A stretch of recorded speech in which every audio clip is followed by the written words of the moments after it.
menenggukan langkah kami Tuhan.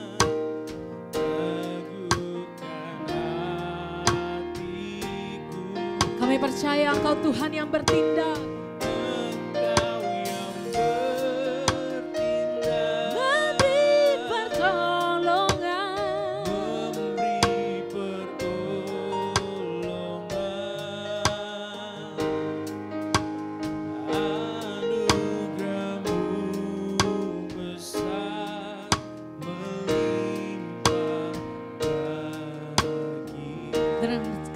Saya jemput semuanya bangkit berdiri, katakan bersamamu Bapa, bersamamu Bapa, ku lewati semua,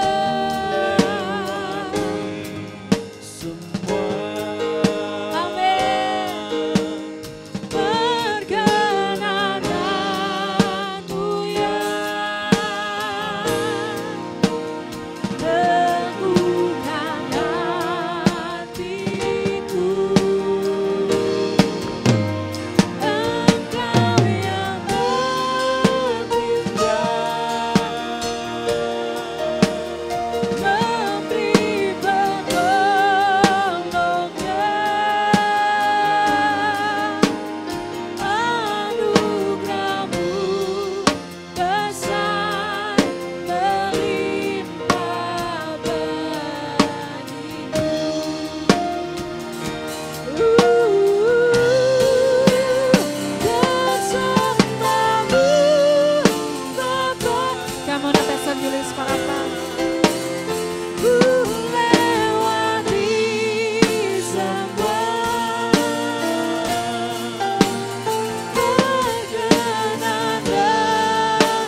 Betapa berlimpahnya anugerah-Mu ya Tuhan bagi kami semua. Sehingga pagi hari ini kalau kami ada seperti adanya kami tahu itu adalah karena anugerah, lepas anugerah yang kami boleh terima. Kami berterima kasih Tuhan Yesus. Kami sungguh bangga memiliki Allah yang seperti Engkau. Sekarang ya Tuhan, Engkaulah yang mengajak kami ke tempat ini. Engkaulah yang menyapa kami sebelum kami datang ke tempat ini. Engkau Tuhan yang telah membawa kami ke rumah-Mu. Itu sebabnya Tuhan, biarlah gereja yang telah menjadi kanaan kami semua, menjadi gereja di mana kami mendapatkan kelimpahan setiap firman yang akan kami terima pagi hari ini. Biar kami semua dikenyangkan oleh firman Tuhan. Dan mari Rohul Kudus bekerjalah, turutlah bekerja untuk mendatangkan kebaikan. Kuatkan kami yang lemah, hiburkan kami yang susah, dan pulihkan kami satu persatu. Jangan lewatkan satu orang pun di antara kami. Sekarang berfirmanlah ya Tuhan, kami sudah siap untuk mendengarkannya. Di dalam nama Tuhan Yesus Kristus, kami semua yang percaya bersama-sama katakan amin. Puji Tuhan, silakan duduk Bapak Ibu Saudara-saudara yang terkasih dalam Tuhan Yesus. Shalom. Salam sejahtera untuk setiap kita pagi hari ini. Selamat hari Minggu, senang bisa berjumpa dengan Bapak Ibu Saudara-saudara, orang-orang yang mengasihi Tuhan dengan cara yang terbaik. Hari ini tema khotbah saya adalah sesudah Pentakosta. Pembacaan firman Tuhan terambil dari Kisah Para Rasul pasalnya yang keempat, ayat 32 sampai dengan ayatnya yang ke-37. Mari buka bersama dengan saya Kisah Para Rasul pasal 4 ayatnya yang ke-32 sampai dengan ayatnya yang ke-37. Saya akan bacakan untuk Bapak Ibu Saudara-saudara sekalian. Demikianlah firman Tuhan. Cara hidup jemaat. Adapun kumpulan orang yang telah percaya itu, mereka sehati dan sejiwa. Dan tidak seorang pun yang berkata bahwa sesuatu dari kepunyaannya adalah miliknya sendiri. Tetapi segala sesuatu adalah kepunyaan mereka bersama. Dan dengan kuasa yang besar, rasul-rasul memberi kesaksian tentang kebangkitan Tuhan Yesus. Dan mereka semua hidup dalam kasih karunia yang melimpah-limpah. Sebab tidak ada seorang pun yang berkekurangan di antara mereka. Karena semua orang yang mempunyai tanah atau rumah menjual kepunyaannya itu dan hasil penjualannya itu mereka bawa. Dan mereka letakkan di depan kaki rasul-rasul lalu dibagi-bagikan kepada setiap orang sesuai dengan keperluannya. Demikian pula dengan Yusuf yang oleh rasul-rasul disebut Barnabas. Artinya anak penghiburan seorang Lewi dari Siprus. Ia menjual ladang miliknya lalu membawa uangnya itu dan meletakkannya di depan kaki rasul-rasul. Demikian pembacaan firman Tuhan bagi kita. Sesudah Pentakosta, Bapak Ibu yang terkasih di dalam Tuhan, kalau kita belajar dari Paskah sampai kepada kebangkitan, sampai kepada kenaikan, maka sesungguhnya itu adalah merupakan sebuah karya Tuhan yang kalau kita renungkan, kita akan berdecak kagum oleh karenanya. Karena semua kisah-kisah penggenapan karya keselamatan Tuhan digenapi dengan sempurna. Tidak ada yang tidak digenapi. Kalau Tuhan mengatakan ya, dia akan ya. Kalau Tuhan berkata tidak, dia akan berkata tidak. Dan sesungguhnya Alkitab adalah merupakan kitab penggenapan setiap janji-janji Tuhan. Ketika Yesus akan naik ke surga, Yesus berkata, jangan tinggalkan Yerusalem. Karena di Yerusalemlah akan dicurahkan Roh Kudus itu. Kalau kita perhatikan kata Yerusalem, kenapa Yesus berkata, jangan pernah tinggalkan Yerusalem. Kenapa pencurahan Roh Kudus itu terjadi di Yerusalem? Kalau Bapak Ibu baca dalam kamus Alkitab, buku di bagian belakang, Yerusalem itu artinya adalah pusat ibadah orang percaya. Di titik itulah berkat besar itu diberikan. Sehingga hari ini Bapak Ibu yang terkasih di dalam Tuhan, jangan pernah lelah untuk ada di titik pusat ibadahmu masing-masing. Bangun dan teruslah membangunnya. Karena akan ada berkat-berkat besar sesudah Roh Kudus dicurahkan.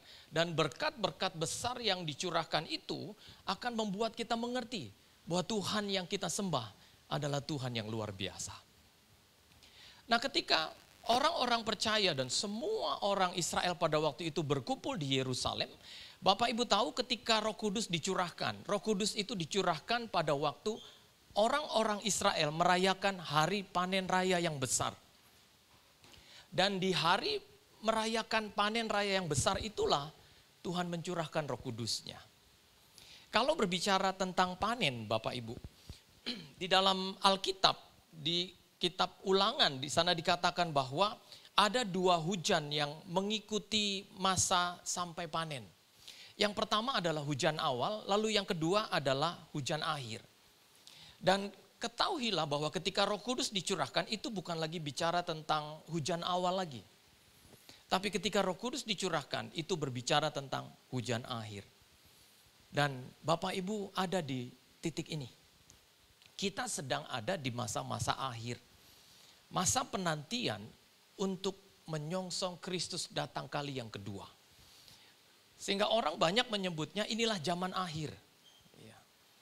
Ada kedekatan yang begitu luar biasa di zaman akhir ini antara Tuhan dengan kita. Saya selalu katakan bahwa kedekatan Tuhan itu dilihat dari 3 tahap. Yang pertama dari perjanjian lama, lalu yang kedua dari perjanjian baru, dan yang ketiga dari zaman anugerah, zaman di mana Bapak Ibu dan saya ada hari ini. Dalam zaman perjanjian lama Tuhan itu seperti jauh dari manusia. Karena yang boleh menghadap Tuhan itu hanya para imam. Yang bisa masuk mendekat sampai ruang Maha Kudus itu hanya imam saja. Sementara umatnya tinggal di luar sana. Jadi sepertinya Tuhan itu di sini dan umatnya jauh. jauh, jauh di luar kemah. Itulah gambaran 3 tahap. Yang pertama dari perjanjian lama, lalu yang kedua dari perjanjian baru, dan yang ketiga dari zaman anugerah, zaman di mana Bapak Ibu dan saya ada hari ini. Dalam zaman perjanjian lama Tuhan itu seperti jauh dari manusia. Karena yang boleh menghadap Tuhan itu hanya para imam. Yang bisa masuk mendekat sampai ruang Maha Kudus itu hanya imam saja. Sementara umatnya tinggal di luar sana. Jadi sepertinya Tuhan itu di sini dan umatnya jauh di luar kemah. Itulah gambaran dalam perjanjian lama. Lalu dalam zaman perjanjian baru, Tuhan itu tidak lagi dikatakan jauh. Tapi Tuhan itu sangat dekat dengan kita.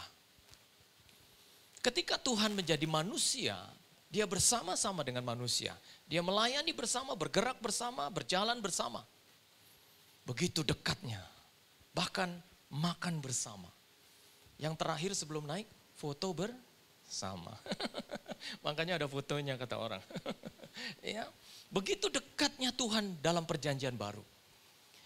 Lalu tahukah Bapak Ibu di zaman anugerah ini, zaman di mana Bapak Ibu dan saya hidup.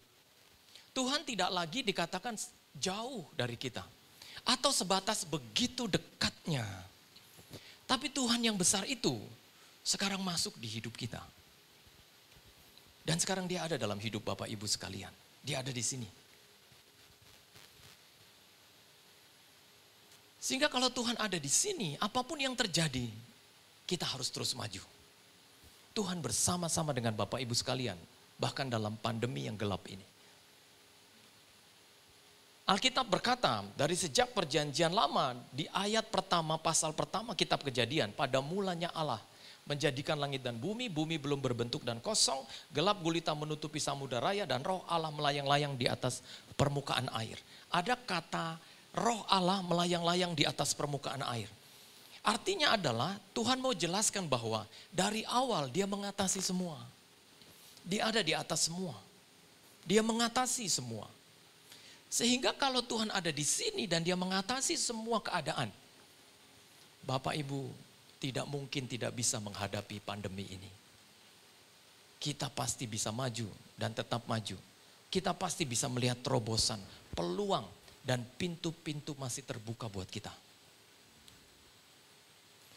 Lalu ketika Tuhan itu dikatakan dekat, ketika Yesus mau naik ke surga, sepertinya murid merasa ditinggalkan. Sampai-sampai Yesus berkata, sesungguhnya aku tidak akan meninggalkan engkau sebagai yatim piatu. Itu adalah merupakan sebuah kalimat yang menjelaskan aku tidak akan pernah membiarkan engkau sendiri. Kalau anak yatim piatu Bapak Ibu, waduh itu biasanya orang pikir udah gak ada harapan.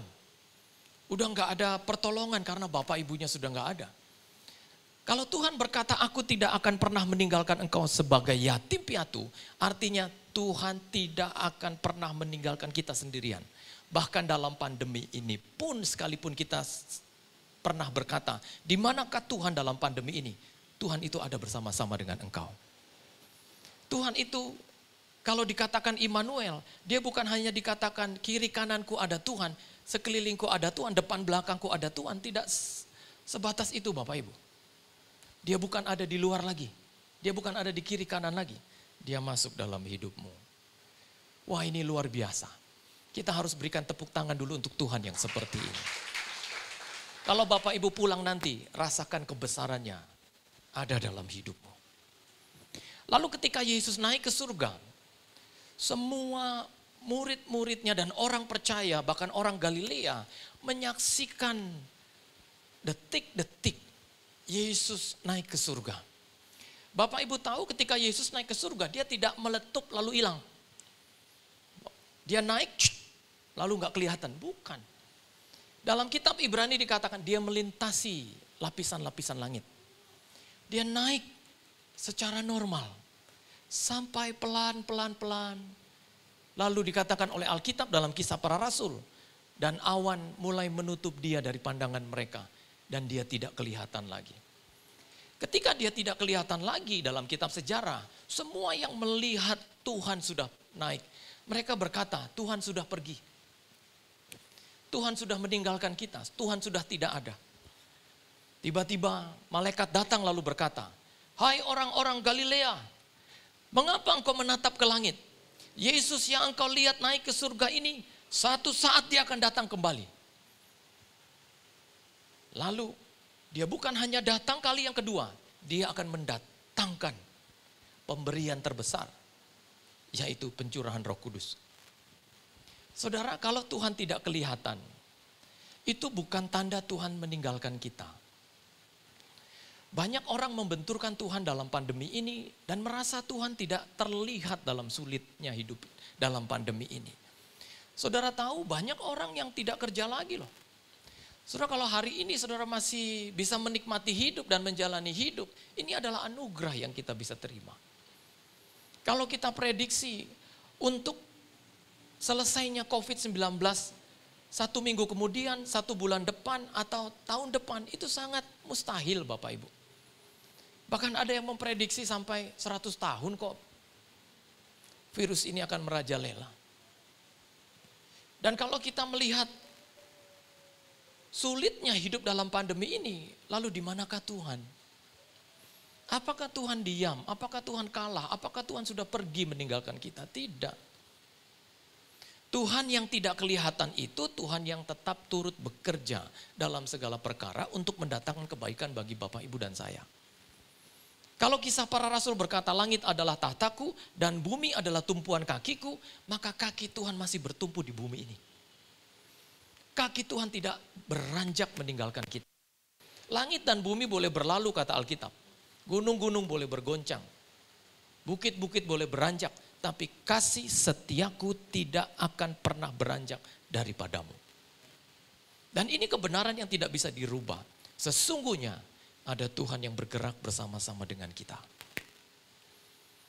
Dan ketika Yesus naik ke surga, maka datanglah hari yang dinanti-nantikan itu. Roh Kudus dicurahkan. Seperti lidah-lidah api. Seperti gemuruh angin yang luar biasa. Lidah-lidah api itu berbicara tentang semangat yang membakar. Semua orang jadi berkobar-kobar. Dulu waktu saya sekolah teologi, masih di S1. Dalam doa saya bilang sama Tuhan begini, Tuhan bawa saya ke loteng Yerusalem itu. Saya ingin ada di sana. Bagaimanapun caranya.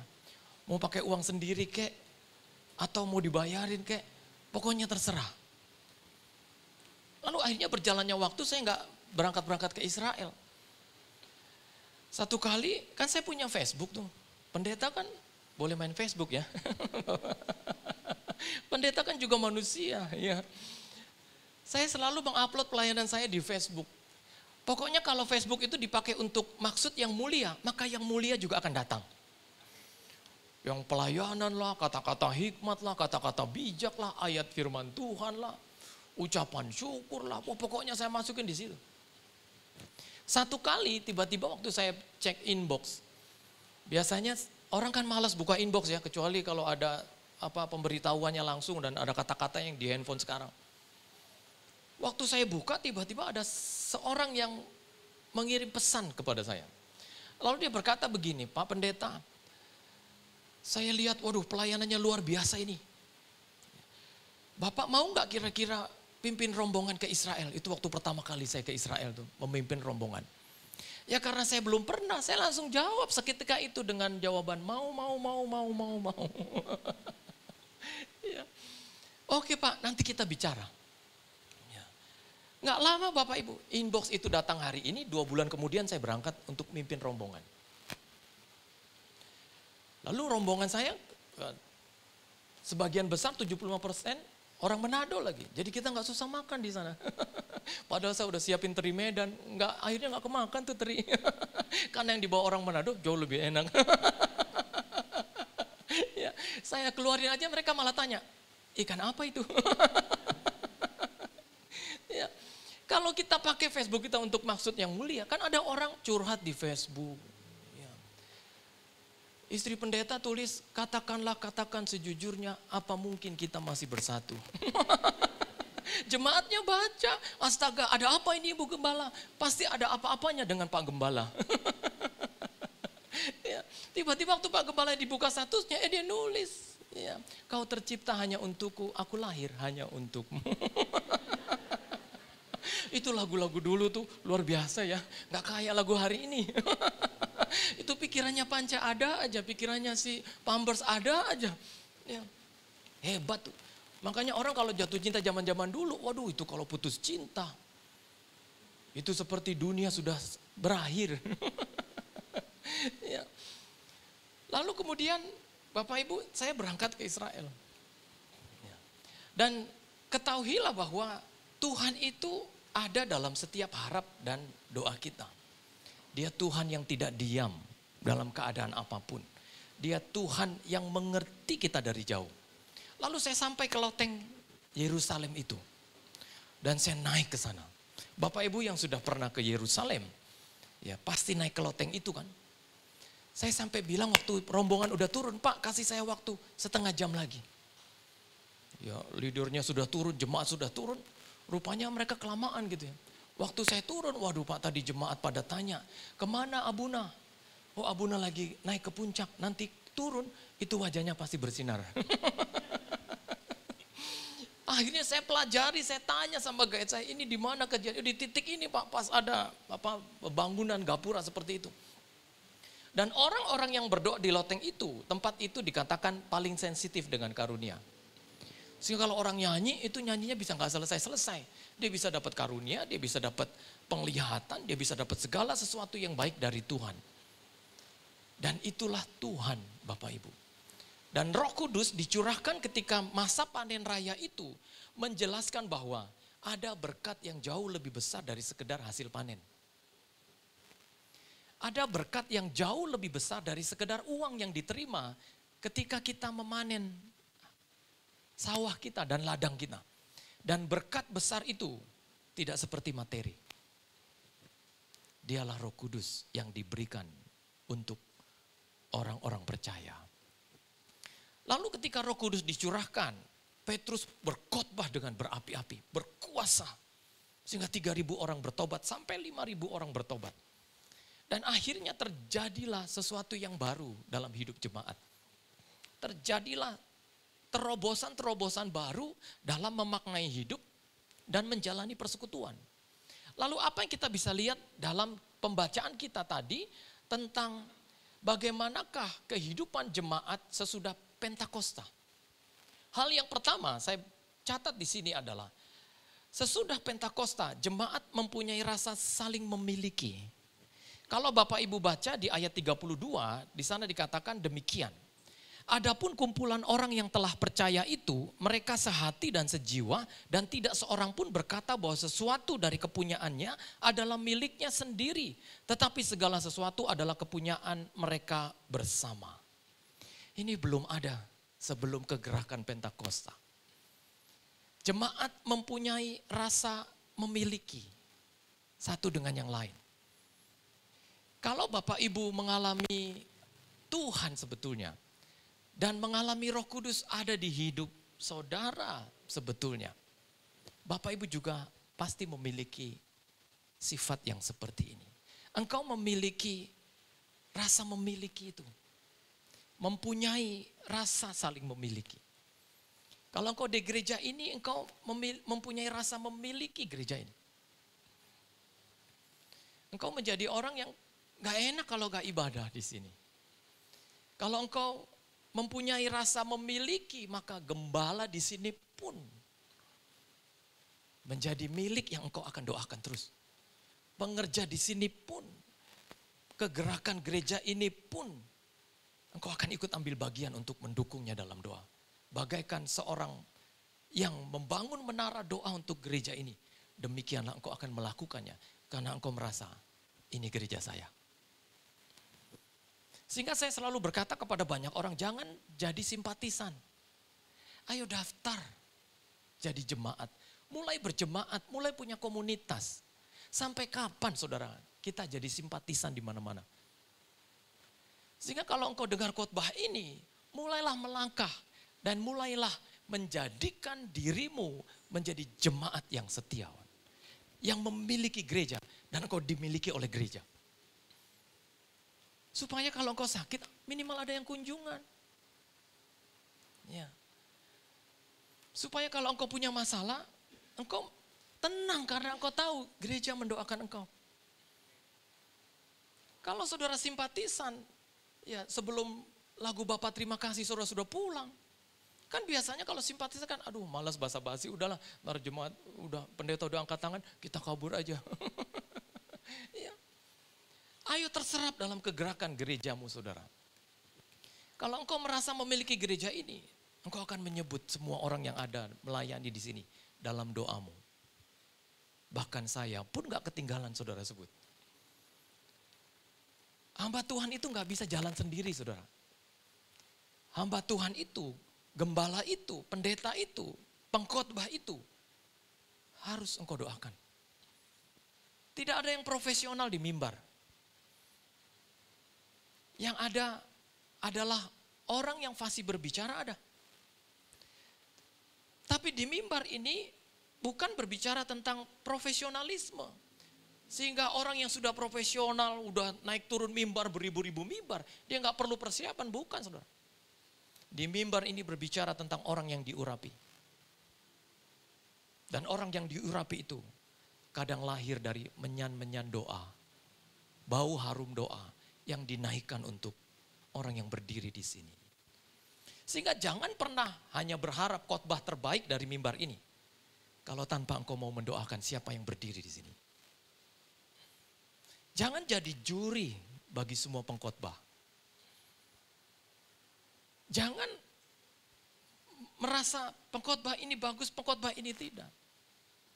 Itu semua lahir dari apa yang engkau doakan untuk mereka. Kadang saudara, didoakan jemaat itu waduh luar biasa. Saya satu kali pernah merasa khotbah saya gagal. Kan pendeta bisa ukur dong khotbahnya maksimal atau enggak.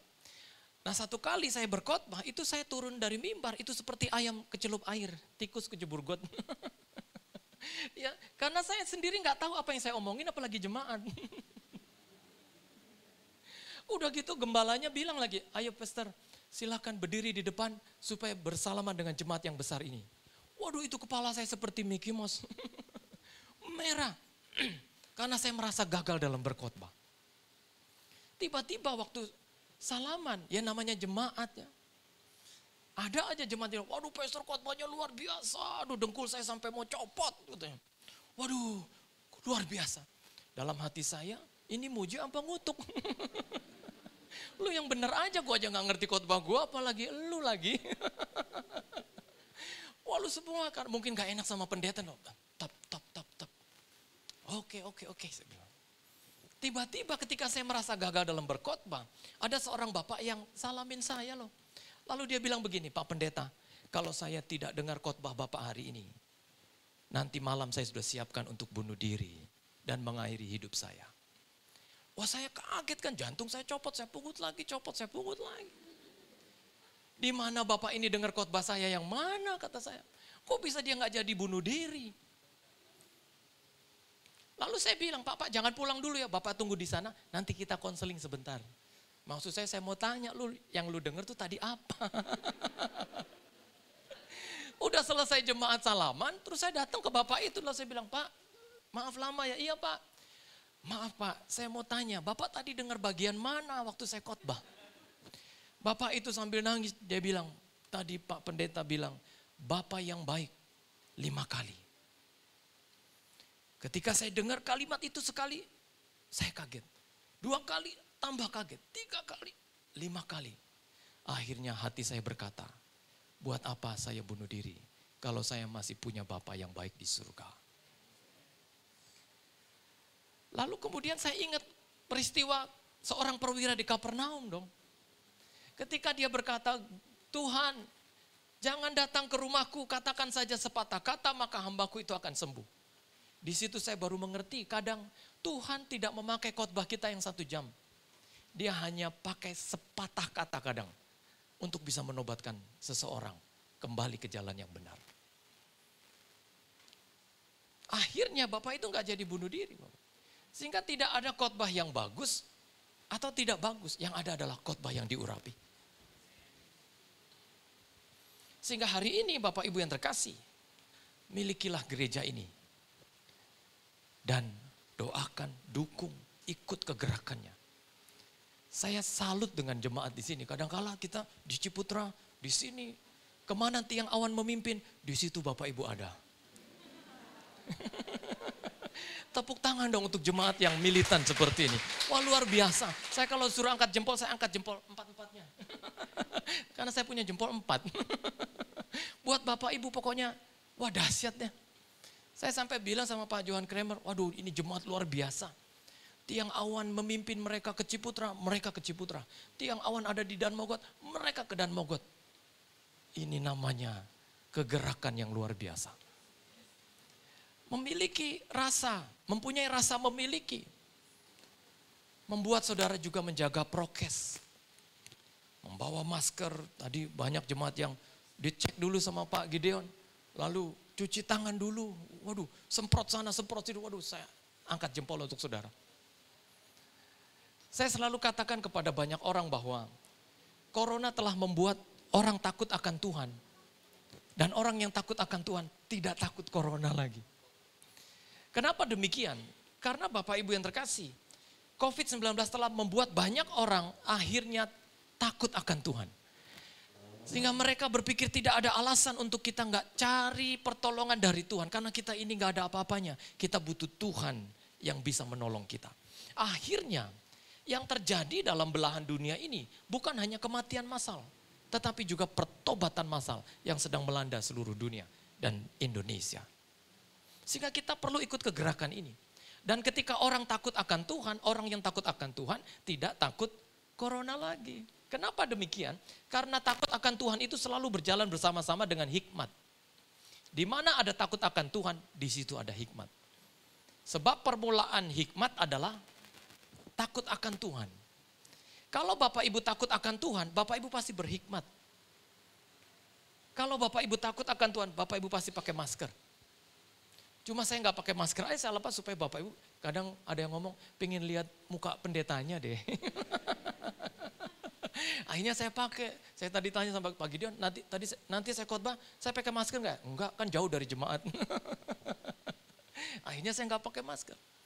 Kadang-kala pakai masker tuh kita senyum sama jemaat masih nanya loh, kok aku udah senyum sama pendetanya tapi nggak senyum ya sama aku.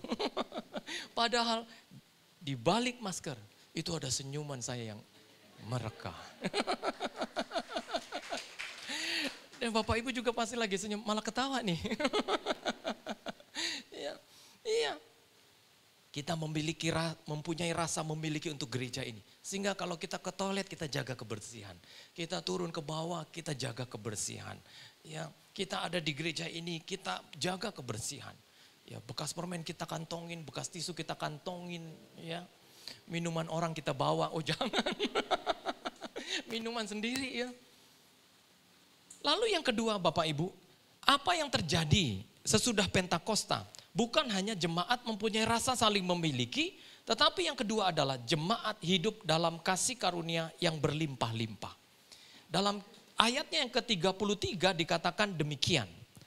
Dan dengan kuasa yang besar, rasul-rasul memberi kesaksian tentang kebangkitan Tuhan Yesus. Dan mereka semua hidup dalam kasih karunia yang berlimpah-limpah. Garis bawahi, mereka semua hidup dalam kasih karunia yang berlimpah-limpah. Inilah yang terjadi.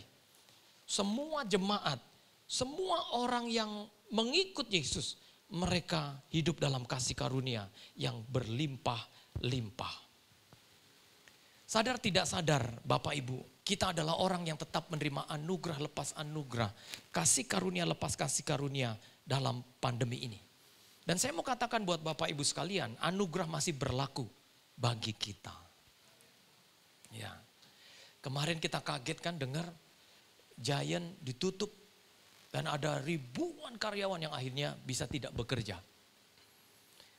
Saya bukan karyawan Giant saja, saya nangis loh lihat berita itu. Saya bukan karyawan Giant saja, saya duduk lalu berdoa dan mendoakan mereka. Dan itu baru satu berita yang mengakibatkan ribuan orang di PHK. Ada banyak Bapak Ibu. Bapak Ibu pikir yang enak orang kaya di masa pandemi ini. Justru orang kaya banyak yang tambah sulit. Lebih dari kesulitan yang Bapak Ibu alami hari ini. Mereka harus membayar berkali-kali lipat. Mereka harus mempertahankan karyawan yang begitu banyak. Dan sekarang banyak orang yang punya properti akhirnya mereka seperti tidak punya apa-apa. Google beberapa waktu yang lalu mengumumkan bahwa semua karyawan bekerja dari rumah. Jadi seakan-akan sekarang tempat bukan lagi yang utama. Yang penting kita selamat. Ya. Jadi kalau kita melihat kesulitan dalam pandemi ini, percayalah anugerah itu masih bergerak menyertai Bapak Ibu sekalian. Bahkan ada di rumah Bapak Ibu sekalian. Ada di meja kerjamu masing-masing. Ada dalam tiap langkahmu masing-masing. Jemaat sesudah Pentakosta, mereka hidup dalam kasih karunia yang berlimpah-limpah. Apa artinya kasih karunia yang berlimpah-limpah? Artinya adalah mendapatkan anugerah yang sebetulnya mereka tidak bisa terima, tetapi mereka terima. Mendapatkan sesuatu yang besar yang mereka tidak sangka, seperti bermimpi. Kalau kita sampai hari ini dan kita melihat banyak orang yang akhirnya terkena COVID-19 dan mengalami maut, ini bukan karena kita bisa, Bapak Ibu. Bukan karena Bapak Ibu bisa jaga kesehatan.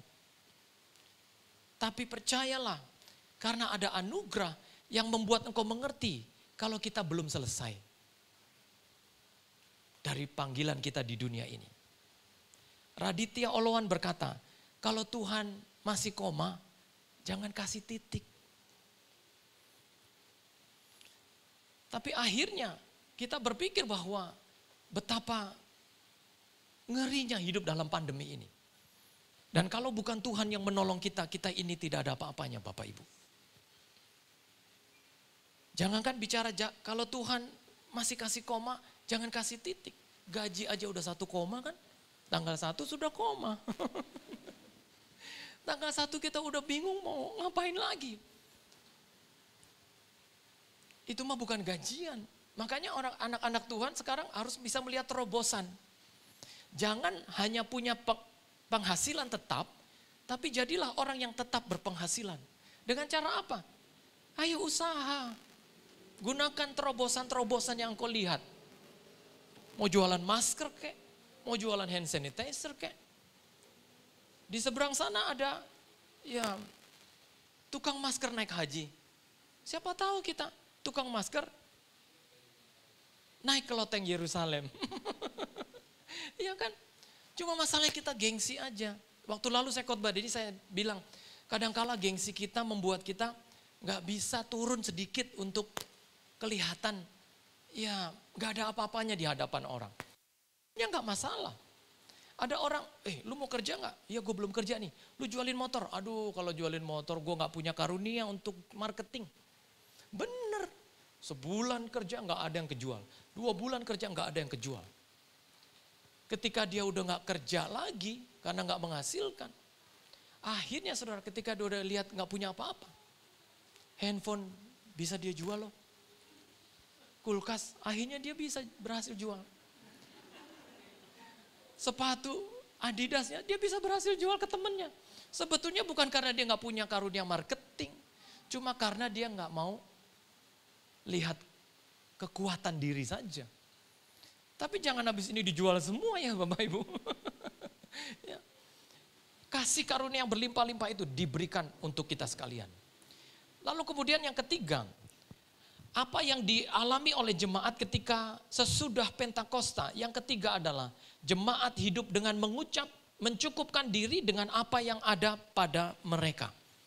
Dalam ayat 34 dikatakan, sebab tidak ada seorang pun yang berkekurangan di antara mereka, karena semua orang yang mempunyai tanah atau rumah menjual kepunyaannya itu dan hasil penjualan itu mereka bawa. Tidak ada seorang pun yang berkekurangan.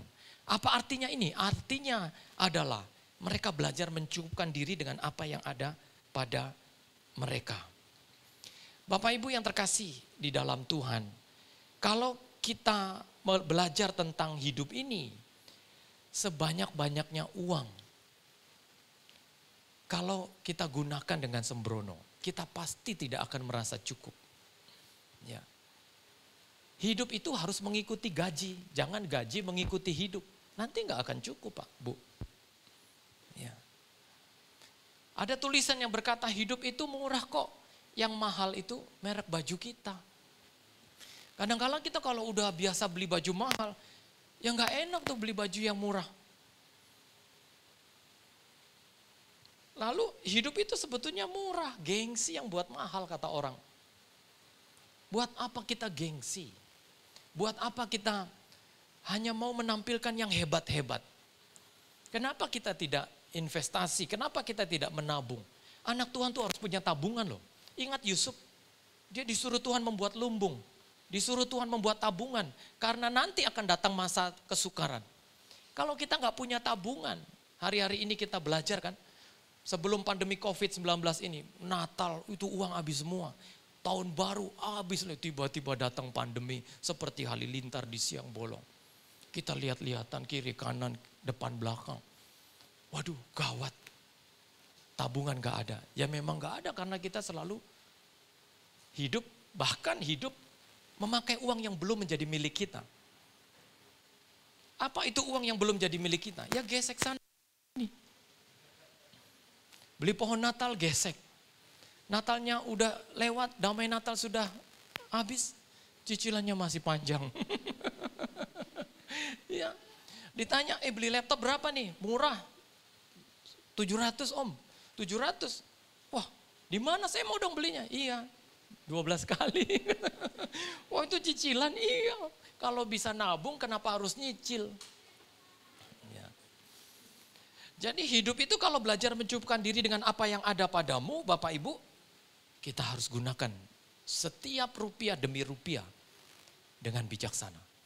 Alkitab menyebutkan kita ini bendahara Tuhan. Kalau kita dipercayakan uang oleh Tuhan di tabungan kita, di hidup kita, gunakan itu secara bijaksana.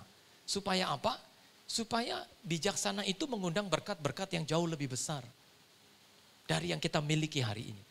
Dan saya percaya pandemi boleh datang, rezeki kita tidak akan pernah habis diberikan Tuhan untuk kita sekalian. Lalu yang terakhir Bapak Ibu, ini betul-betul yang terakhir. Ayat 4, hal yang keempat, bagaimanakah kehidupan jemaat sesudah Pentakosta? Hal yang keempat adalah jemaat memiliki hati yang mengasihi jiwa-jiwa. Ayat 35 dan 37 sampai 37 berkata, dan mereka letakkan di depan kaki rasul-rasul, lalu dibagi-bagikan kepada setiap orang sesuai dengan keperluannya. Demikian pula dengan Yusuf yang oleh rasul-rasul disebut Barnabas, artinya anak penghiburan. Seorang Lewi dari Siprus yang menjual ladang miliknya lalu membawa uangnya itu dan meletakkannya di depan kaki rasul-rasul. Apa artinya meletakkan pemberian di kaki para rasul? Artinya adalah orang-orang ini akhirnya memiliki belas kasihan untuk memenangkan banyak jiwa. Kaki rasul berbicara tentang pemberitaan kabar baik. Kaki rasul berbicara tentang penginjilan. Mereka menangisi jiwa-jiwa. Setiap mereka bertemu dan berkumpul sambil memecah-mecahkan roti. Mereka sampai mencucurkan air mata dan berkata, ya Tuhan, selamatkan banyak jiwa. Bukan hanya kami, sehingga pertumbuhan jiwa pada waktu itu terus signifikan. Bertambah-tambah pertumbuhan jemaat pada waktu itu. Alkitab berkata, biarlah kakimu berkasutkan kerelaan untuk memberitakan Injil damai sejahtera. Dalam Efesus 6 ayat 15. Pernahkah Bapak Ibu berpikir tentang hal ini? Memiliki kasut kerelaan untuk memberitakan Injil. Sampai ada gembala yang satu kali mendapat rema dari ayat ini, akhirnya dia belikan sepatu semua jemaatnya. Semua jemaat yang hadir dikasih sepatu. Minggu kemarinnya ditanya dulu ukuran sepatunya, datang ambil sepatu sesuai ukuran. Sesudah diterima, gembalanya berkata, Bapak Ibu, itulah sepatu penginjilanmu. Ada yang bilang, aduh tahu begini gue gak jadi ambil. Ya. Gila nih nanti didata laporan lagi, ada apa evaluasi lagi. Gembalanya berkata, pergilah. Kalau engkau memakai sepatu itu, ingatlah. Engkau harus memberitakan Injil damai sejahtera. Saya pernah baca tulisan, selamatkan jiwa berapapun harganya. Bapak Ibu, kita belum pernah mengeluarkan harga kan. Bahkan uang pun kadangkala kita belum pernah nyumbang ke kantong-kantong misi. Tapi hari ini mungkin engkau gak punya uang, engkau punya doa. Engkau punya syafaat. Jangan-jangan yang perlu diselamatkan itu adalah orang tuamu, papamu, ibumu, kakakmu dan adikmu. Bapak Ibu tahu, di hari terakhir, dalam penghakiman terakhir, Tuhan akan menempatkan kambing di sebelah kiri, domba di sebelah kanan. Kambing ini adalah tempat orang yang tidak percaya. Domba adalah tempat orang percaya. Waktu saya baca di kitab Yohanes pasal 21 ayat 6. Murid-murid menangkap ikan tapi nggak dapat. Lalu Yesus menyuruh begini, tebarkan jalamu ke kanan. Lalu saya nangkep rema dari Tuhan. Lalu saya bilang begini, ya Tuhan, rupanya di kanan juga perlu ditebarkan jala. Jangan pikir penginjilan itu hanya ke orang-orang yang gak percaya. Kadang penginjilan juga harus dijalankan ke orang-orang yang disebut Kristen. Karena sampai hari ini banyak orang Kristen yang masih hidup tidak benar. Memberontak kepada Tuhan, tidak suka ke gereja, tidak suka baca Alkitab, meninggalkan istrinya, meninggalkan anak-anaknya, berbohong, melakukan kekejian, bermain judi. Tetangga saya, dia kalau main judi lagunya, Bapa engkau sungguh baik. Menang. Karena itu sahabat saya bilang, oi jangan pakai lagu rohani. Iya ya, dasar pendeta. Iya, jangan-jangan yang perlu engkau jala itu adalah orang tuamu, adikmu, kakakmu yang sudah pergi meninggalkan Tuhan. Hari ini pakai kasut kerelaan untuk memberitakan Injil kepada mereka. Mungkin gak ngomong, tapi hanya mengatakan sepatah kata saja. Dek, Tuhan Yesus mengasihi kamu. Jangan pikir itu kata-kata gak terserap dalam dirinya. Mungkin waktu kita ngomong dia cengengesan. Nanti dia mau naik tidur, dia meletakkan bantal di kepala, meletakkan kepala di bantal. Lalu dia mikir, Tuhan Yesus mengasihiku. Tiap hari dia bingung dengan kalimat itu. Akhirnya dia bisa diselamatkan. Bukan karena kita khotbah 1 jam. Bukan karena kita kasih dia uang, bukan. Tapi karena kita mulai memberitakan kabar baik. Kadang bukan dengan kata-kata, tapi dengan teladan. Pagi-pagi kita berdoa, lalu dia lihat, apaan sih ini pagi-pagi berdoa. Sekali dia bilang apaan. Berkali-kali dia akan ikut dengan kita. Dan hari ini, biarlah terjadi kebangunan rohani di dalam hidup Bapak Ibu sekalian. Ketika Bapak Ibu mulai mempunyai rasa memiliki, mulai hidup dalam berlimpah-limpahnya kasih karunia, mulai belajar mencukupkan diri, mulai menjadi jemaat yang memiliki hati yang mengasihi jiwa-jiwa. Selamatkan ya Tuhan Indonesia. Tuhan ada dalam bangsa ini. Mari kita tunduk kepala. Kita nyanyi pujian tadi. Bapa engkau baik, Bapa engkau baik, kau selalu baik. Bapa ku cinta kau. Mari kita ambil sikap doa. Betapa baiknya Tuhan ketika dia telah mencurahkan Roh Kudus-Nya. Dia telah menjadikan kita orang-orang yang melihat segala hal-hal yang besar terjadi dalam hidup kita. Mari katakan sama-sama, Bapa engkau baik. Bapa engkau baik. Katakan dengan sungguh-sungguh. Dia ada di tengah-tengah kita. Pagi hari ini, izinkan dia menaruh tangannya di atas kepalamu masing-masing. Dan menyatakan kebaikannya. Dia selalu baik apapun yang terjadi, saudara. Dia baik kepada kita, dia baik kepada semua kita. Dia mencintai engkau lebih dari segala-galanya. Sekali lagi katakan, sebut dia Bapa yang baik. Katakan dengan sungguh-sungguh. Terima kasih Tuhan. Firman-Mu berkata, Yesus Kristus tetap sama. Baik kemarin, hari ini, besok dan selama-lamanya. Kebaikan-Mu yang membuat kami ada ya Tuhan sampai hari ini. Haleluya. Kau selalu baik bagi kami. Kamilah orang-orang yang telah menerima segala kebaikan-Mu. Kami yang mengecap segala kebaikan Tuhan. Bapa ku cinta kau.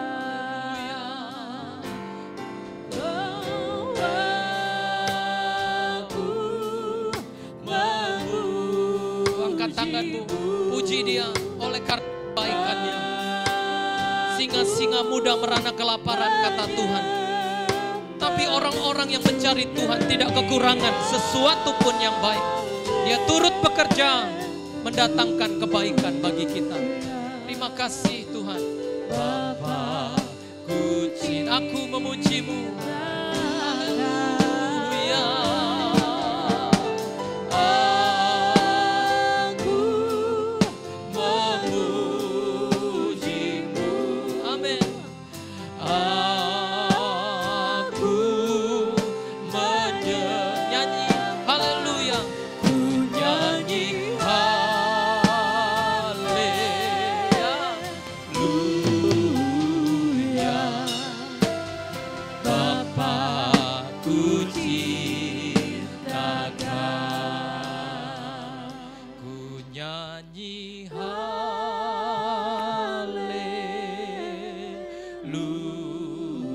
ada dalam pujian kami pagi hari ini ya Tuhan. Bapa, Ku cinta Kau. Berikan tepuk tangan yang meriah bagi Tuhan. Adakah di antara Bapak Ibu Saudara yang rindu didoakan pada pagi hari ini? Jangan pulang sebelum engkau menyelesaikan kesesakan hatimu dalam hadirat-Nya. Ungkapkan semua. Bicara kepada Tuhan dalam waktu-waktu doa terbaik yang singkat ini. Katakan apa yang menjadi pergumulanmu, katakan apa yang menjadi harapanmu. Bukankah tempat ini adalah tempat yang kudus, tempat di mana Tuhan berkata, jika 2-3 orang berkumpul dalam namaku, di situ aku hadir di tengah-tengahnya. Kehadiran Tuhan akan membuat engkau pulang, tidak sama lagi seperti engkau datang tadi. Dengan berbeban berat, dengan putus asa, frustasi menghadapi hidup, engkau pulang menjadi orang-orang yang sudah diberkati oleh Tuhan. Bapa di dalam surga, lihatlah kepada kami semua anak-anak-Mu ya Tuhan. Kami tahu ada Tuhan di tengah-tengah kami. Dapatkanlah anak-anak-Mu Tuhan pagi hari ini dan berkati mereka satu persatu. Jangan lewatkan satu orang pun di antara kami yang hadir di tempat ini.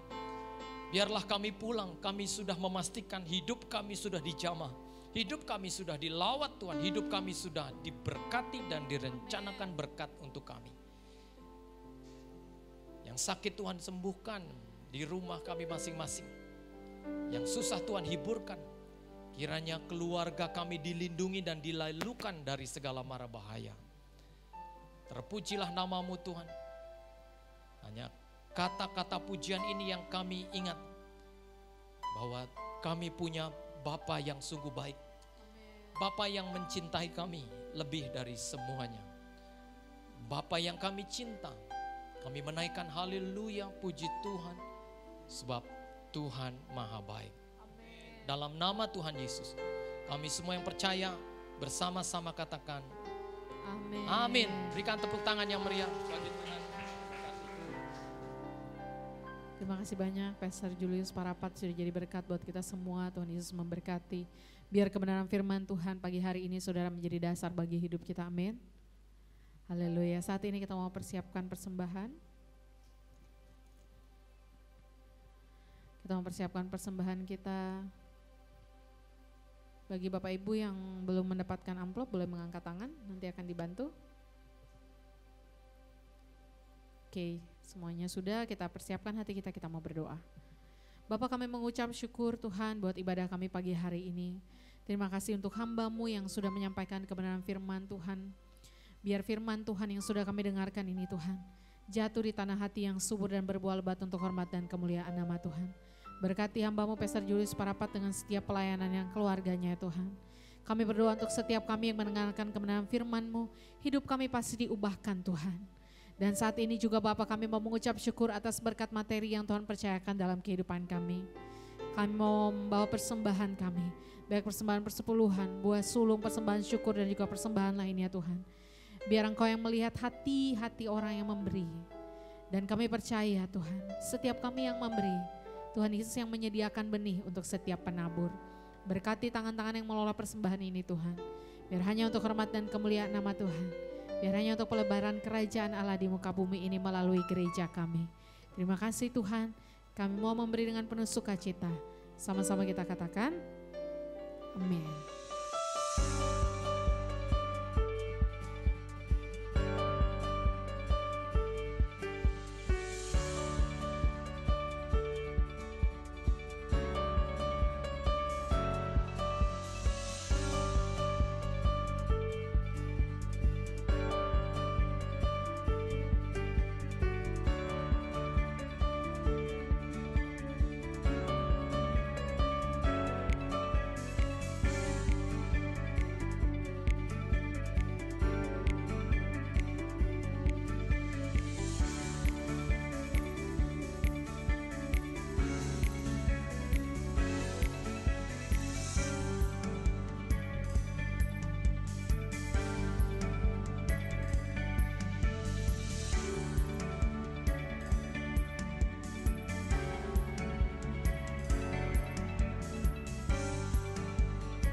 Kita akan mengakhiri ibadah kita sehingga semuanya bangkit berdiri.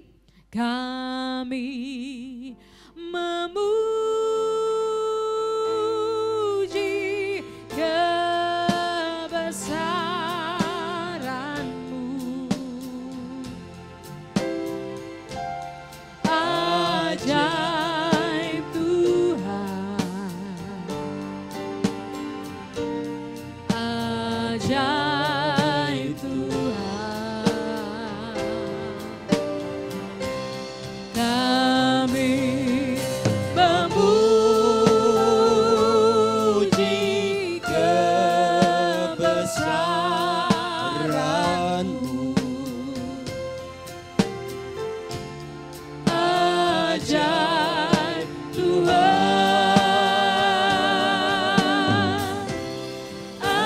ajaib Tuhan. Sekali lagi katakan, kami memuji, kami memuji kebesaran. Sungguh ajaib Kau Tuhan, ajaib Tuhan. Oh, ajaib Tuhan. Sekap kami memuji, kami memuji kebesaran-Mu. Sungguh ajaib Kau Tuhan, ajaib Tuhan,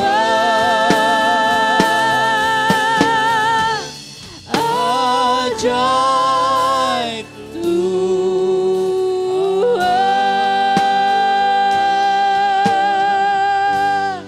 Haleluya. Mari kita sudahi kebaktian ini, kita mengangkat kedua tangan. Pulanglah dengan damai sejahtera dan terimalah berkat Tuhan. Kasih karunia Allah Bapa kita Yesus Kristus yang selalu menyertai hidup kami, menyertai kita semua dalam rumah tangga, dalam pekerjaan, dalam bisnis, dalam pelayanan, dalam studi apapun yang kami lakukan. Biar Tuhan tetap memberkati dan kehidupan kami, berkati rumah tangga, berkati buah adonan kita, berkati buah kandungan kita, berkati perjalanan kita darat, laut, dan udara. Kasih karunia Allah Bapa kita Yesus Kristus yang melampaui segala akal menyertai kita senantiasa, mulai saat ini dengan pimpinan Roh Kudus, menuntun, membawa kita masuk sampai Maranatha. Tuhan Yesus datang kembali. Terpujilah nama-Mu dari kekal sampai kekal. Kita yang percaya, sama-sama kita berkata, Amin. Amin.